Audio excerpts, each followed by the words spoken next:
have a little space between your feet. You can place your hands on your hips as you rock your pelvis up and down a tiny, tiny bit, increasing and decreasing the space at your low back.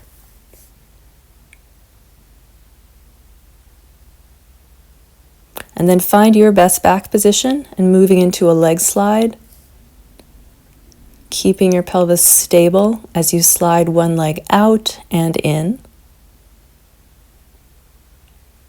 You can keep your hands on your hips or place them down on the mat.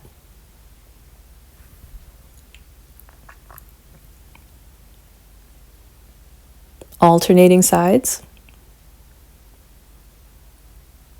And now you're going to open both legs. So your knees are bent and your feet are going to roll to the outer edge as you open both knees. You're just going to place your hands on your hips so you can feel that your pelvis is staying stable. Now that was your preparation. For a challenge, you're going to keep one leg in parallel as you turn the other leg out. And the challenge is to keep your pelvis stable and your standing leg stable, the stationary leg stable. And then go ahead and do the other side.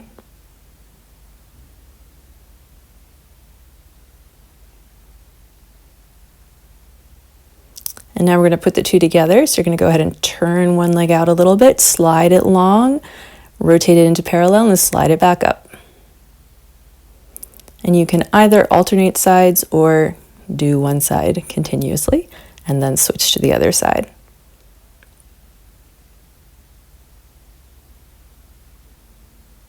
And again, you can place your hands on your hips on those front hip bones to feel if you're rocking your pelvis right and left as you're doing this. And let's move on. Go into marching, keeping your pelvis stable as you bring one leg up into your tabletop position or your 90-90, alternating sides. Now, go ahead and find your best back position to prepare to have both legs up. So that might be a different position. You might be more comfortable with your back a little flatter. And then you can do toe taps or heel taps, and you can do that alternating or legs together. Alternating is easier than both legs at the same time, and toe taps are easier than the heel taps. All right, moving on, we're going to go into rib cage arms, bringing the arms up and down while keeping contact with your back against the mat, specifically with the back of the ribs. So basically, keep your torso in the same position as you bring both arms up and down. Another option is to bring your legs together and squeeze them, which will give you a little more support through the lower body. You can also alternate your arms. Same thing, just working on that torso stability.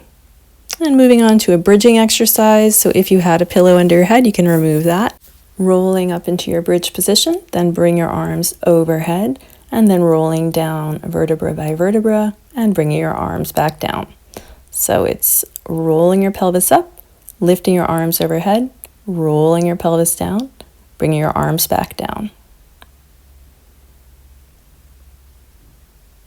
And if you're holding your breath, set it free.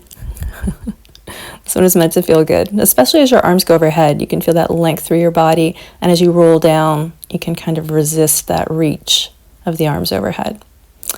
We're going to move on to a bridging exercise.